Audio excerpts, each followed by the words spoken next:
जब अच्छी सरकार आती है तो अच्छी सरकार ऐसे ही कार्यों को करके आगे बढ़ती है।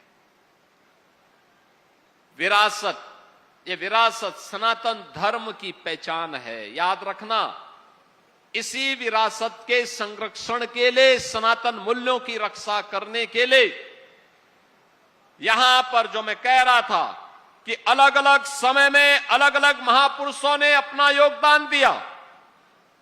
राजा बलभद्र सिंह चलारी जी ने भी अपना बलिदान इसी बात को लेकर के दिया था।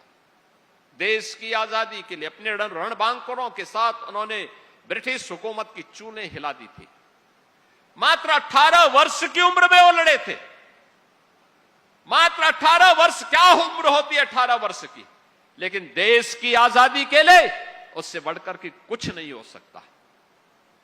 और यही तो काम किया था राजा बलभद्र सिंह ने, यही काम किया था कवि लाखन पासी जी ने, यही काम तो किया था देश की इसी गुलामी से मुक्त करने के लिए, देश की स्वाधीनता को बनाए रखने के लिए महाराजा बिजली पासी ने।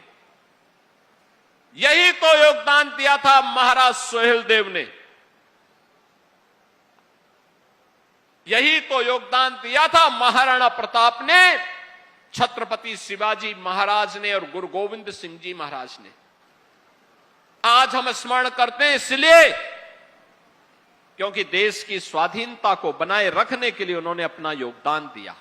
और ये मेरी सरकार का सौभाग्य है, हमारी सरकार ने महाराज सोहेलदेव का भव्य स्मारक बहराइच में उसी स्थान पर बनाया है जहां पर महाराजा सोहेलदेव ने एक विदेशी आक्रांता सालार मसूद को मारा था।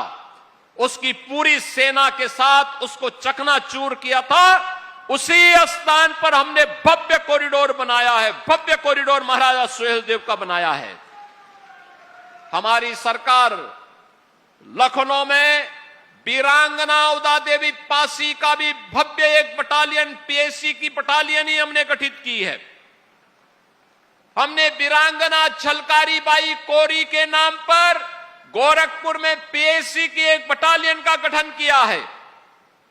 और ऐसे ही बदायूं में अवंती बाई लोधी के नाम पर, वीरांगना अवंती बाई लोधी के नाम पर एक पीएसी की महिला बटालियन का गठन हम लोगों ने वहां पर भी किया है। महारानी दुर्गावती के नाम पर बांदा में हम लोगों ने मेडिकल कॉलेज का निर्माण किया है। औरैया में लोकमाता अहिल्याबाई होलकर के नाम पर एक गवर्नमेंट मेडिकल कॉलेज का निर्माण किया है। अयोध्या में इंटरनेशनल एयरपोर्ट महर्षि वाल्मीकि के नाम पर किया है। अयोध्या में रेन बसेरा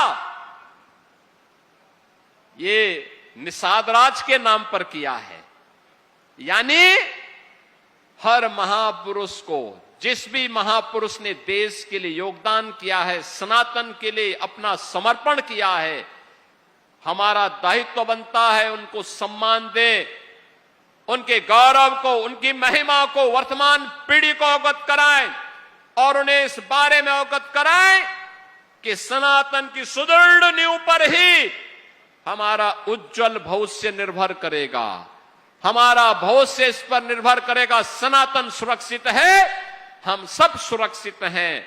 और अगर सनातन के ऊपर कोई खतरा आएगा तो बहनों और भाइयों, ये खतरा कोई बच नहीं पाएगा।